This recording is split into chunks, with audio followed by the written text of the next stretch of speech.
Saturday morning. Saturday, Saturday, Saturday.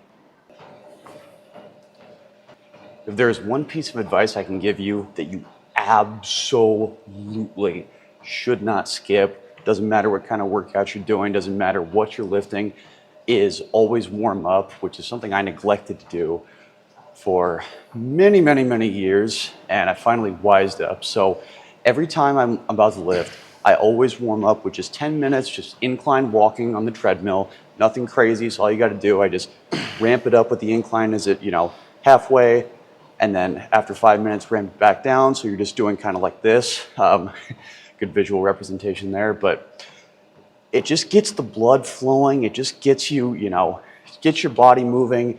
If you're running late or you're running 10 minutes behind or something like that, or you're on a time crunch, do not skip the warming up process.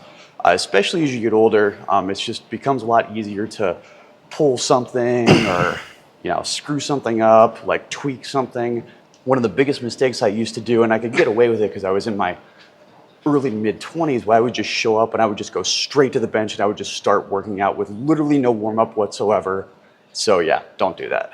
So I'm just down here in the apartment gym today, which, nice gym, but there are definitely some limitations where there's only the one bench and it's a Smith machine. There's no leg press, it's very similar to what you would find in like a Hilton, like a hotel, something like that. For some people, that might be the only gym option that they have. The fact of the matter is there's going to be times where you don't necessarily have a full service gym to do every single exercise you want. So, we work with what you've got. If you've only got a Smith machine, bench in the Smith machine. Don't be weird about it, think you're too good for the Smith machine.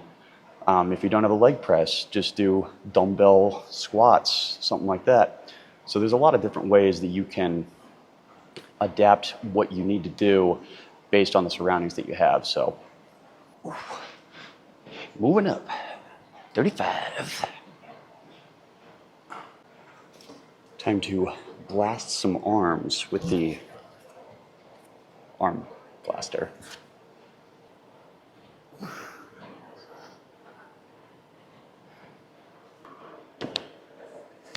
So case in point, when it comes to the limited amount of equipment that I'm working with here. So this apartment, I'm trying to do preacher curls, right? This apartment gym doesn't have a preacher curl machine. So all you gotta do is just find a regular bench, incline it a bit. Simple as that. Pretty much any exercise, doesn't matter what it is, there is a way to adapt it. There's a way to change it, and there's a way to still get a good workout, even if you don't have ideal settings in the exact sort of whatever machine it is you're looking for. I will say it does make it a little awkward to stand up, but what are you gonna do? You definitely don't want to be one of those people who slams their weights on the ground or drops them 5 feet off the air. By the way, if you do that, you're not cool, you're a dick. Now, on to tries.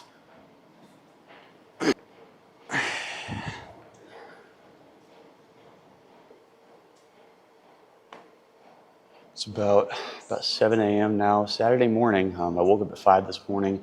When I got down here to the gym, there was nobody here. It was just me. Obviously, a couple people have since kind of come and gone, but there's something really important to note about whenever you start a new fitness journey, or maybe you're currently on one, but you up the intensity. Maybe you're, trying to cut down, or maybe you're trying to, maybe you're doing a competition prep. There's going to be people in your life, and their intentions might be good, but there's going to be people who maybe don't understand what you're trying to do because it's so different than a normal person's mentality, and they're going to try and talk you out of it. They're going to say, "Oh, come on and have drinks with us tonight. I know you're cutting. Come on, one night won't kill you. Oh, come on, don't be lame. Come on, have a dinner once in a while." It speaks to a greater determination in yourself, where you really have to have the discipline and the self-worth to not let yourself get talked out of doing something that you committed yourself to doing. Say like, "No, you're right. One drink won't kill me. One steak dinner isn't going to ruin my shredded abs, but I made a commitment to myself that for the next 3 months, I'm on contest prep. And, it's 3 months later, you guys will still be going out, getting drinks, having dinner, and I'll do it then. But don't let yourself get talked out of what you're trying to do with your physique because people either don't understand or don't respect what you're trying to do. There's a couple different schools of thought when it comes to switching up going through your workout and going through your sets. So let's say you're doing chest and back. Some people like to do all their chest exercises first and then do all their back exercises, or you can alternate. You can go like, I'll do a chest, then a back, so on and so on. Like a lot of things in fitness, there really is no right or wrong way. A lot of that is personal preference. I'm sure some people out there will argue, well, the progressive overload that comes with it really doesn't matter. It's just whatever works for you. I feel like Tarzan.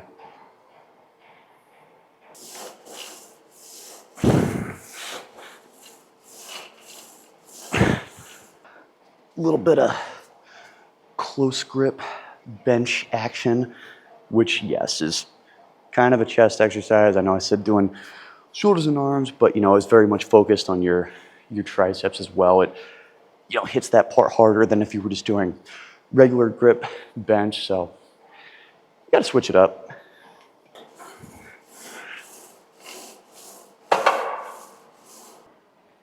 Time to make bolder shoulders.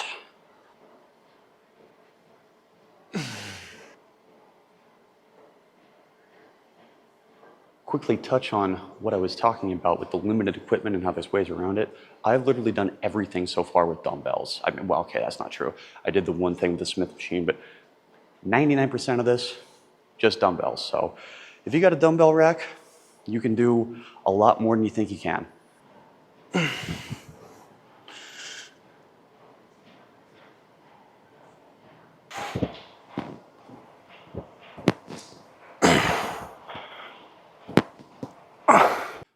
Well, gang, it is official. I have taken the bulk too far. Now, if you've never seen my channel before, you're going to look at me and be like, what in the hell are you talking about? You're still really lean. Well, that's true.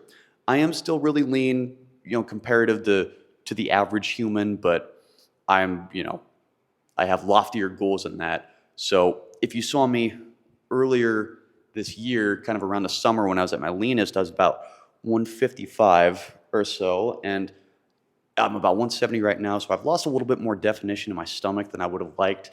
So for the next month, the rest of October, the plan is to be totally dialed in, no alcohol, no going out, tracking everything hardcore, just kind of do like a mini cut to course correct a little bit. If I could get down to like 165 by the end of the month, I'll be feeling pretty good. This is an aspect of working out that people don't really talk about when they say it gives you confidence. Well, it does. It gives you confidence in your own body, but it also gives you confidence of what you can and can't do with your fitness. A lot of people are scared to bulk or cut the first time they haven't done it because they're like, well, I don't want to cut too much and lose all my muscle, or well, I don't want to bulk too much and lose all my abs. Well, you gain the confidence because once you learn the understandings of thermodynamics, calories in, calories out, calorie surplus, maintenance.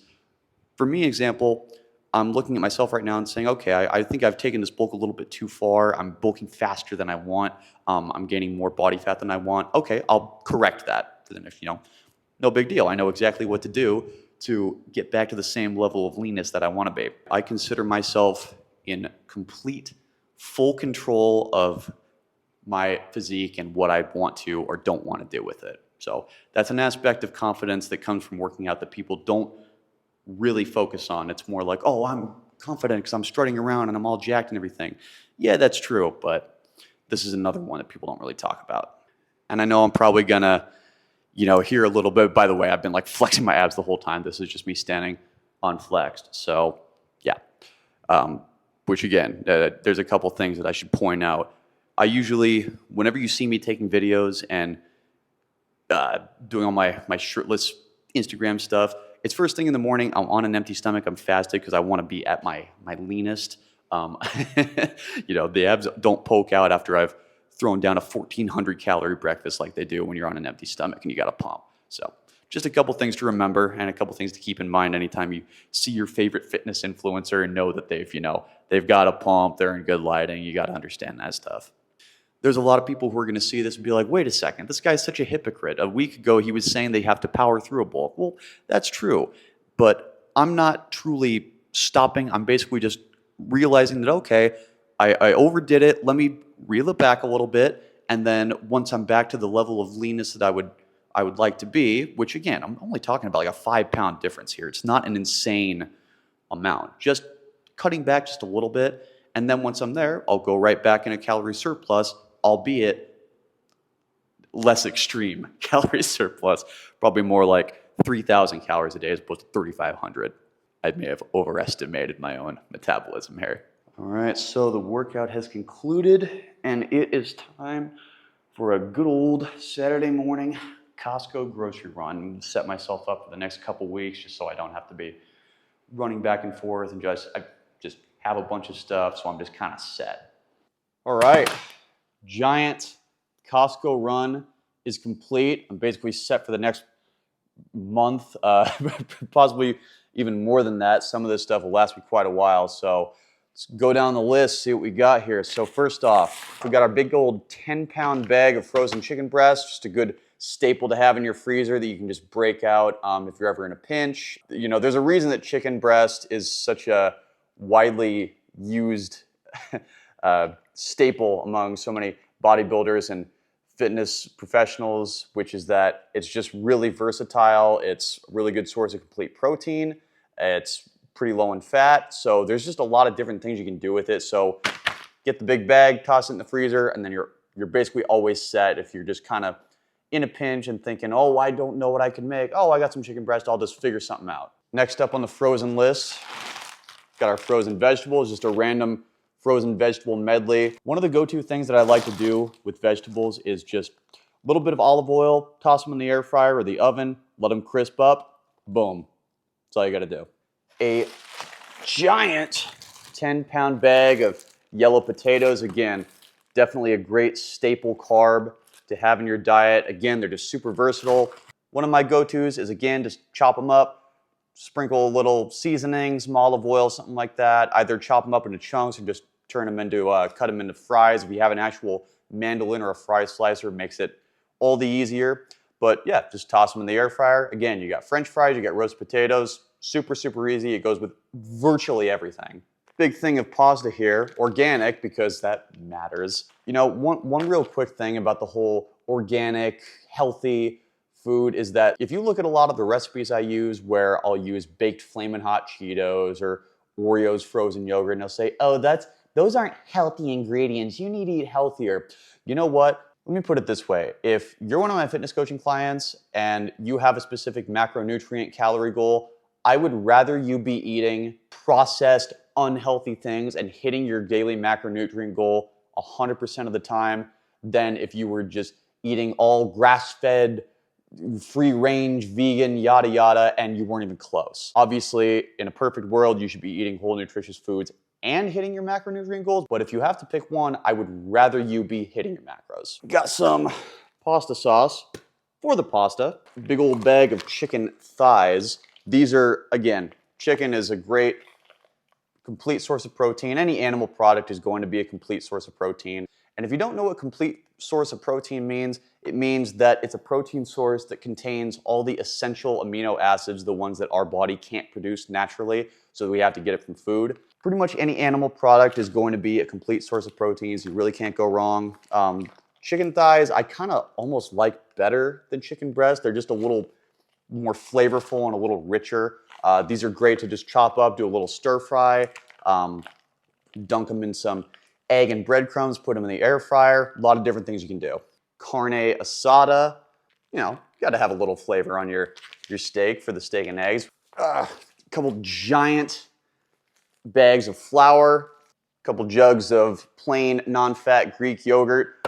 There's a super easy 4-ingredient dough that I make with these, which all you got to do is flour, non-fat Greek yogurt, a little bit of baking powder, scoop of collagen protein, and you have a dough that you can repurpose into dozens and dozens and dozens of different things, whether it's baked goods like pizza, bread, much quicker and easier than making a dough involving yeast.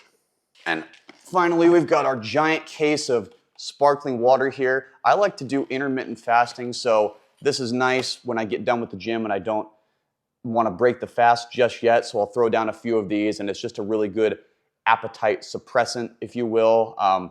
There's a interesting thing where your hunger and thirst mechanisms are not very far differentiated, so if you drink water, you can kind of trick yourself into thinking you're not as hungry as you really are. So if you don't want to eat just yet, if you're trying to maintain a fast, which in my case is what I'm doing, really good. Plus, I just like them. The reason that I did such an insane Costco haul, I normally am the kind of weirdo who goes to Costco and gets like 2 things and everybody looks like. For the rest of October, I'm going to be pretty dialed in till the end of the month for Halloween, and then we'll have a little fun Halloween weekend. But because of that, I'm doing this kind of all at once so I don't have to keep making grocery runs and running any more errands than I really do. So it just locks me in to get more work done, lift, just be focused more on everything I'm doing. So I did it for that reason. If you're trying to build a meal and you don't know really where to start, I'm going to take you through my process, if you will, of how I do it. So first things first, I'm going to pick a protein. Obviously, it's ideal for you to hit all of your macronutrients, but if you can only hit one spot on, hit your protein. I will plan out what my protein sources are going to be. Usually I just only pick like 1 or 2 for the day. Just straight from actual protein sources, I will get about 80% of my daily protein intake from those. Next up, I figure out what my carbs are going to be. This week for breakfast, for example, is super easy, just steak, eggs, and roasted potatoes. So I'll figure out how many carbs I need, and I'll get those from potatoes, pasta, rice, pita, bread, whatever. Because carbs have a little bit of protein in them, and when you're eating 350 grams a day or whatever it may be, it will add a little bit of protein in. So that's why I only do protein sources for 80% of my daily intake. So then when I add the carbs in, it fills that last little 20% gap, and I've got my protein hit and I've got my carbs hit. The last one that I figure out is fat. And the reason I save fat for last is because adding fat is easy. Adding fat is effortless. I mean, we live in America. Adding fat is not that hard to do to your diet. If you find that you're planning your diet and you've hit your protein goal for the day and you've hit your carb goal for the day and you need more fat, it's as simple as just adding some olive oil or avocado oil or adding another tablespoon of butter. And that's pretty much how you build a meal from scratch, how you build a macro-friendly meal. It's not a big strenuous thing. I'll just sit here for 15 minutes on a Sunday and just kind of plan out what my menu is going to be for the week, and I'll plug it into MyFitnessPal, and I'll plug it in on a Monday, so I basically have my entire day already, full day of eating calculated, and then because I know I'm just going to repeat that for the week, then I just copy and paste for the rest of the week, and it makes it so much less stressful than trying to have to recalculate with different meals every single day and every single meal. It just keeps it simple. For protein sources, I typically like to use leaner ones because the problem with doing really fatty protein sources like whole milk and ribeye steak or fillets or things like that, if it fits your macros, is true. You can theoretically eat anything, but if you have 4 ounces of chicken, for example, and that chicken breast is 22 grams of protein and only 1.5 grams of fat, it just gives you more room for the day that if you do want to add in some higher calorie, higher fat options, you can do that and it won't break the bank, if you will. Think of it like a bank account. If you have 70 grams of fat in your whole day and you, for lunch, eat 2 burgers and they're 30 grams of fat a piece, well, can you still hit your numbers, hit your macros for the rest of the day? Sure, but you're making it a lot more difficult on yourself than you need to. Save that for a day when you don't really care if you're being too dialed in, if you want to be a little more indulgent. Now it's all that's left is to organize my pantry a little bit, fire up some food, and get on with the rest of my day.